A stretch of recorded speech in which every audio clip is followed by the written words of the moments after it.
गढ़वी मेरा नाम है। एजेंसी का नाम? हाँ, रचना कंस्ट्रक्शन। अच्छा, आप અહીંયા ડીસા એલિવેટેડ બ્રિજ પર આવ્યા છો, શું જોયું અને શું પરિસ્થિતિ? ब्रिज में तो कोई हाल प्रॉब्लम नहीं। आ नॉर्मल जो क्रेक है ये दरेक ब्रिज में आवे छे। अमुक 15-15 मीटर एनु क्रेक आवવાનું कारण કે સેટલમેન્ટ मतलब જે આ રોડ બને વાઇબ્રેશન હેવી સાયકલ હેડ કોઈ ઠોકાય ગાડી એના માટે ક્રેકિંગ હોય જ છે। એનું કોઈ મોટું ઇસ્યુ નથી અને તોય મારે અમદાવાદની ટીમ આવે જ છે અને કાલે એનું બ્રિજનું ચેકઅપ થઈ જશે।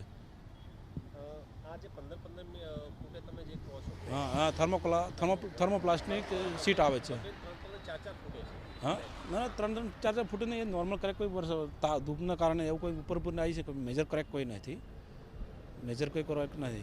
તો ટીમ ક્યારે તપાસ માટે આવશે? ये काले आवश्य सवारे आवश्य काले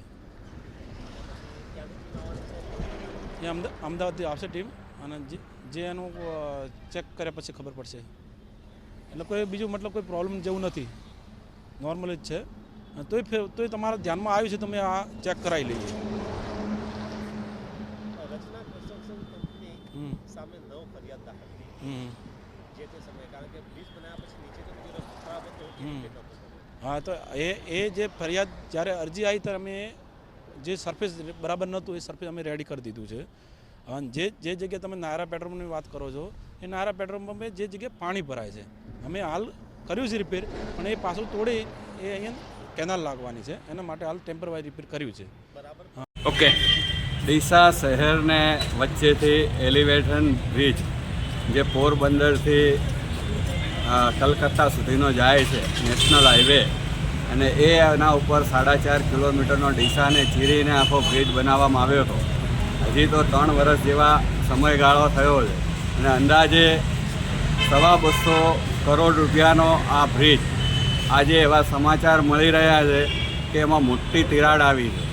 જો આ બ્રિજમાં ભ્રષ્ટાચાર થયો હોય અને જો આવી તિરાડ આવી હોય તો લોકોની સુખાકારી માટે ને લોકોને એક્સિડન્ટ ના થાય, કોઈના વાલ સોયાને તકલીફ ના થાય, કોઈની માલ મિલકતને તકલીફ ના થાય, તો એને તાત્કાલિક એની તપાસ થવી જોઈએ। જો આ બ્રિજમાં તડો પડી છે અને એવા મીડિયાના માધ્યમથી જાણવા મળી રહ્યું છે તો તાત્કાલિક આ બ્રિજને બંધ કરી અને એની તપાસ થવી જોઈએ।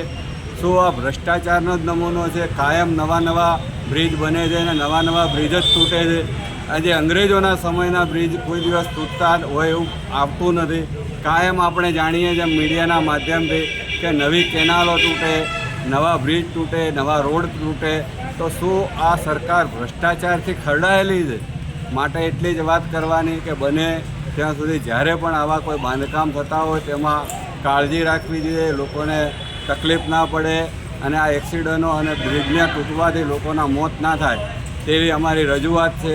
પ્રજાએ જાગવું પડશે અને આના માટે પ્રજાએ આંદોલન કરવા પડશે કે ભાઈ આવા બ્રિજો તૂટતા હોય તો એને આપણે હાથે મળી અને સરકારને જાગૃત કરવી જોઈએ।